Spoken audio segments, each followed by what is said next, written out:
My question is, what are the cultural limits or institutional limits that we have to understand what are the future threats? Because we are in a moment in which we are in a disorder in the world, and it's very difficult to pick up at national security level an issue, because I'm also a reservist of Italian Navy. I'm a POLAD, political advisor. Many times they ask me what will be the next threat, and it's complicated to speak about this. So my question is really, what do you think, what are the limits to understand what is the real issue that is coming in the future? Thank you very much. So I thought maybe you were asking a kind of intelligence methodology and its limits kind of question of sort of how does the profession of intelligence, why don't we get it right more often, or why do we fail to predict some bad things that will happen? There's a wonderful book by Dick Betts called Enemies of Intelligence, and his enemies are, there are adversaries that try to deceive us, that try to convince us that something's about to happen that isn't. I mean, Hamas just pulled off an extraordinary deception operation in some ways.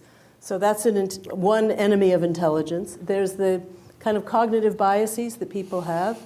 And then there's kind of institutional factors that are not intentionally trying to undermine intelligence performance, but they turn out to be unintentional impediments, whether it's bureaucratic constraints, et cetera. But there's two pieces of intelligence that, of the intelligence process in the US, and maybe it's relevant to your work in NATO and other places. Warning becomes a core function. And people who do warning don't run out of scary bad things to talk about. They can have a list of, this could happen, even if it's 10% probability and not 60% probability. So it's not that people lack the ability to game out dangerous bad things that could happen, but that's in tension with the expectation to the policymakers that you stay in the real world. You stay in the range of the most likely. That's the world they want to live in, where they have to move things forward on a day-to-day basis. So how do you manage both what I think in the intelligence business they say is low probability, high impact events. The Russian government turns even more aggressive and starts doing not just cruel things at home, but they start to do it beyond their borders. People could envision that as one of the scenarios that could happen, but when you're interacting with policy, you can't just stay at the level of warning of low probability events. You still have to adjust for what's most likely.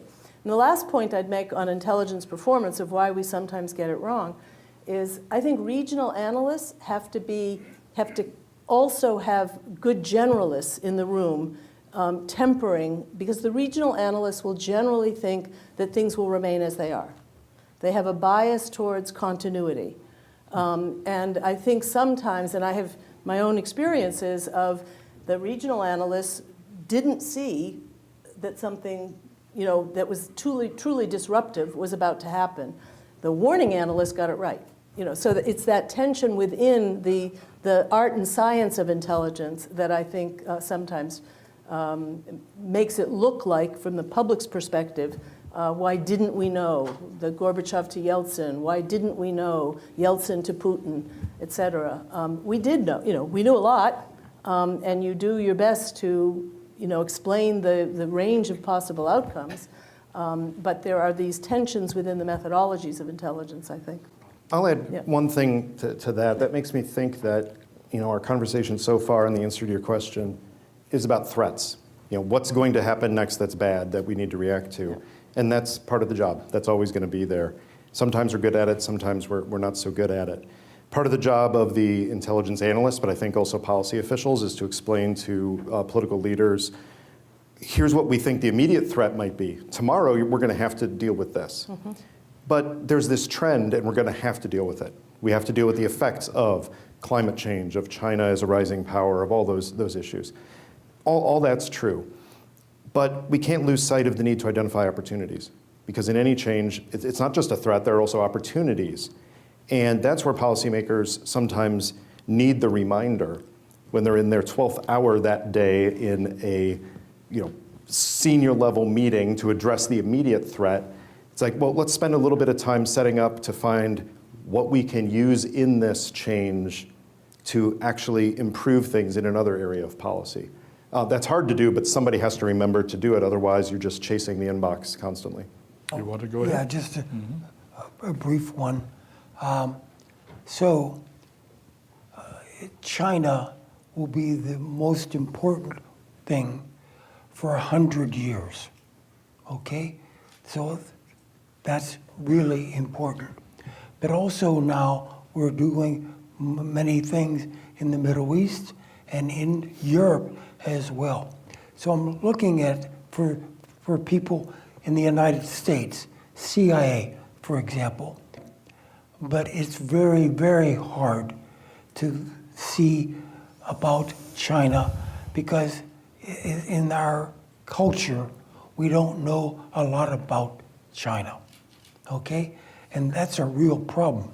Now, we were able to do it 50, 60 years ago for the Soviet Union, okay? We did a lot of things, and we were really good at it because we had to be. The second thing, I think, the Middle East, okay? It's hard and it's a little bit strange for us. We had the Middle East a lot, maybe 150 years, because they want to talk about government. No. And then the easiest one is in Europe.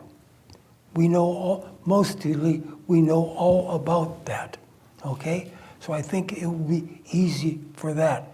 But for the last one is China, and a lot of, were people, when I went to CIA and talked about, there were good people there, but not a lot of people, just a lot. And I think we have to do much more for that.